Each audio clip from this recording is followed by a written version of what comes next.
Hello, paix et amour sur vous. On se retrouve pour la dernière vidéo de la série La Messe de minuit, Midnight Mass. C'est clairement une scène finale là, donc enfin ça fait partie du dernier épisode, je crois. À ce stade, j'espère que vous avez regardé la série. Et si elle vous intéresse pas, bon ben voilà. Mais si vous êtes en train de la regarder, là on est dans les scènes finales. Donc le contexte, on s'en fout. Là, clairement, le contexte, on s'en fout parce que tout est dans l'extrait et ce sur quoi j'ai envie de poser le doigt est dans l'extrait. Il y a peut-être des détails que je vais vous donner, mais pas besoin de contextualiser ce que vous allez voir. Donc, c'est parti. Bev, I want you to listen to me. Because your whole life, I think you've needed to hear this. You aren't a good person. Well, that was uncalled for. God doesn't love you more than anyone else. You aren't a hero. And you certainly aren't a victim. I wouldn't lecture Annie Flynn.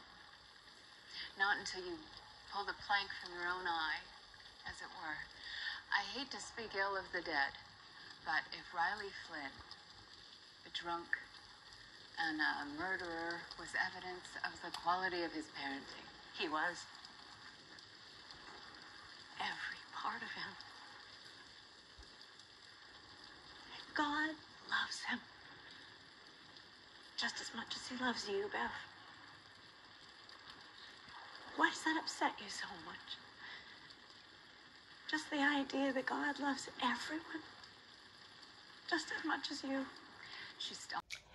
Aujourd'hui, on va parler des amis de Dieu. Alors, non, faut qu'on en parle. Faut qu'on pousse ensemble cette réflexion. Si on ne la pousse pas, moi en tout cas, je me suis sentie obligée de poser le doigt sur cette catégorie de personnages qui existent sur cette terre, qui peuplent ce monde, parce que c'est trop. En fait, c'est trop.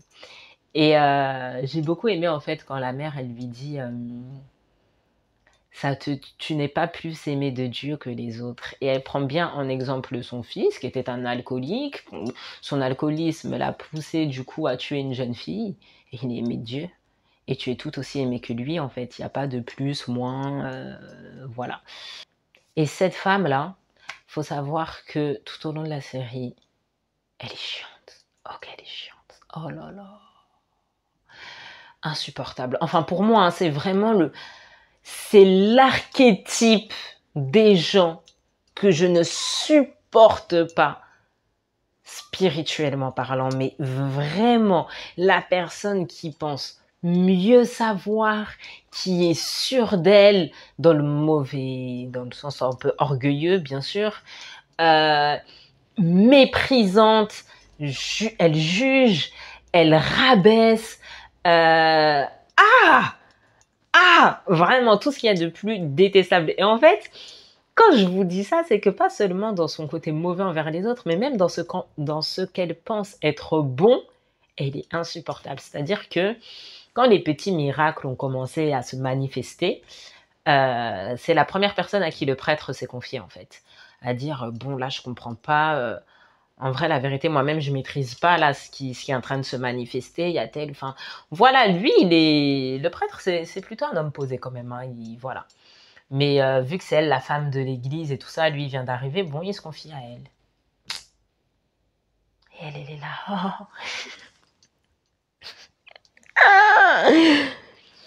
En fait, en plus même la façon dont elle lui a parlé, j'ai dit, mais elle veut le gérer aussi. Je sais pas, elle était tellement. Oh, mais là, Dieu vous a choisi, vous vous rendez pas compte. Oh, elle a pris sa mission à cœur. Comment elle a géré la com. Comment elle a géré parce que le gars, genre, ça devenait un vampire, là, il pouvait plus sortir le jour et tout, là. Comment elle a géré la logistique. Comment elle a commencé à tout. Et là, elle était à fond dans son truc et elle était convaincue. Et en fait, à un moment, ce qui me faisait peur, mais ça n'a pas été le cas, c'est que à travers son discours, j'avais peur qu'elle influence un peu le prêtre à partir dans l'orgueil aussi, mais bon, non. Mais à un moment, elle était là, non, mais genre quand il lui confiait ses doutes, elle était là, mais c'est parce que vous êtes choisi, vous êtes un élu, vous êtes au-dessus, et les gens qui vous suivent pas, ça veut dire que ce sont des perdus, et nanana, et nanana. Voilà, là, tout, vous avez saisi le personnage. Et je pense que la mère, en fait, elle a tout dit. Je crois que j'ai juste fait cette vidéo pour vous balancer ce passage. Mais non, plus sérieusement, euh, c'est important de se rappeler que, bon, au-delà de cet amour inconditionnel, qui veut dire sans condition, je le rappelle, qui est divin, il y a aussi cette notion de compréhension, d'acceptation, d'empathie. Compréhension, c'est comprendre le chemin de la personne. L'acceptation, c'est accepter en fait qu'on ne passe pas tous par les mêmes chemins, on ne passe pas tous par les mêmes étapes, on ne passe pas tout par le même temps, on n'a pas tous la même ligne du temps. Donc l'empathie, c'est cette capacité à comprendre, à ressentir en fait ce que ressent la personne, le besoin de la personne. Et ça, je trouve que c'est important de le mettre en avant, c'est de montrer que oui, on n'a pas tous le même chemin, mais ce qui est voulu par là, c'est que personne ne naît foncièrement mauvais. Je vous en avais déjà parlé dans une autre vidéo, notamment en faisant référence même à un stage que j'avais fait en pédopsychiatrie, ce qui est la psychiatrie pour enfants. Voilà, s'il y a un problème d'un point de vue neurologique, ça c'est autre chose. Mais en soi, c'est souvent l'environnement qui va amener une personne à agir d'une certaine façon. Vous voyez? Et ça, dans les grandes phrases, là, c'est très facile de l'entendre, de le voir, de se dire oui, c'est vrai. On l'entend souvent pour soi-même, hein. Faut être honnête, on l'entend souvent pour soi-même que bah oui, moi, au vu de mon vécu et mon cheminement, je perçois les choses comme ça, je comprends les choses comme ça. Et puis là, j'en suis là dans mon étape de vie, et voilà. Mais une fois qu'on est face à une personne qui, on va prendre clairement, qui est en opposition avec nous, là, c'est plus difficile de percevoir que, ah, elle est en opposition avec moi, mais puisque dans sa réalité à elle, elle est née dans tel environnement, elle a évolué de telle façon, elle a eu à traverser, je ne sais pas moi, telle et telle épreuve, elle a telle et telle blessure, et c'est pour ça qu'elle réagit comme ça. Et j'accepte, parce que là, ce n'est pas qu'une question seulement de se dire, ah, la personne réagit comme ça parce qu'elle a telle blessure, et on fait un peu les profilers, et puis on la catégorise, on la met dans une case et c'est fini. Mais c'est du coup accepter aussi que, ah, dans sa ligne du temps, elle en est là. Et c'est peut-être pour ça qu'on ne va pas se comprendre peut-être tout de suite à l'instant T, peut-être plus tard ou peut-être jamais. Mais justement d'accepter que chacun son chemin, en fait. Mais justement d'accepter qu'il n'y a pas que nous dans notre petit monde qui cherchons à être compris. C'est nous aussi comprenons un peu l'environnement qui nous entoure. Après, ça fait partie de votre droit de vous dire que bon, moi, je veux m'entourer ou fréquenter des personnes qui sont dans qui sont à tel niveau de compréhension ou bien qui ont telle valeur dans leur vie, parce que c'est ce qui match avec moi et c'est ce qui me permet moi d'évoluer. D'accord? Ça, il n'y a aucun souci. Mais en fait, comme la mère a mis en avant, c'est que va pas mépriser le cheminement de l'autre en pensant que toi, tu es au-dessus. Personne n'est au-dessus de personne. Et ça, c'est un petit aparté que je vous avais fait par rapport à Split. La vidéo, c'était Ton ombre te permet de briller. Et à la fin, justement, je vous expliquais que à trop donner du credo ou de l'énergie à des personnes ou à les mettre sur un piédestal, c'est vous, en fait, qui les rendez puissantes, mais on a tous cette puissance. On a tous cette puissance, on a tous une âme, on a tous cette connexion. On a tous cette connexion avec Dieu, on a tous cette connexion avec l'invisible. Les femmes, on a tout un utérus. Le pouvoir de l'utérus est le même en chaque femme. Voilà. Donc, on a tout ça en nous, en fait. Tout est là. Tout est là. Maintenant, c'est savoir se mettre en condition, savoir s'ouvrir à soi, savoir se connecter à soi. Et donc là, peut-être une personne, elle vous paraît, ouais, mais elle a telle capacité, mais puisqu'elle a pu œuvrer sur soi. Mais ça ne t'empêche pas, toi aussi, d'œuvrer et d'atteindre ces capacités-là, parce qu'elles sont entre les mains de chacun et chacune.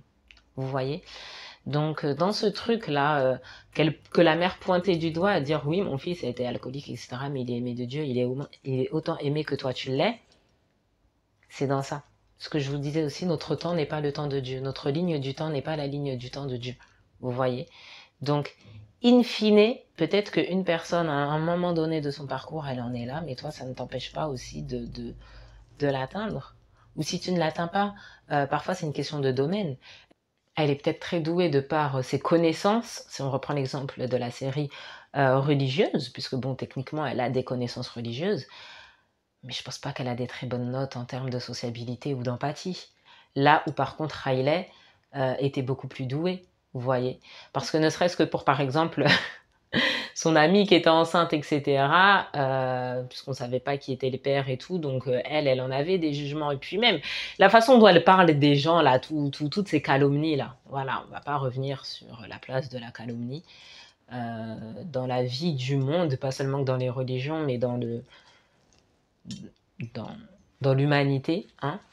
Et pour ça, elle est nulle. Elle est nulle, elle est pourrie, 0 sur 10. Et lui est beaucoup plus évolué à ce niveau-là. Vous voyez, donc, encore une fois, parfois, il faut arrêter d'être...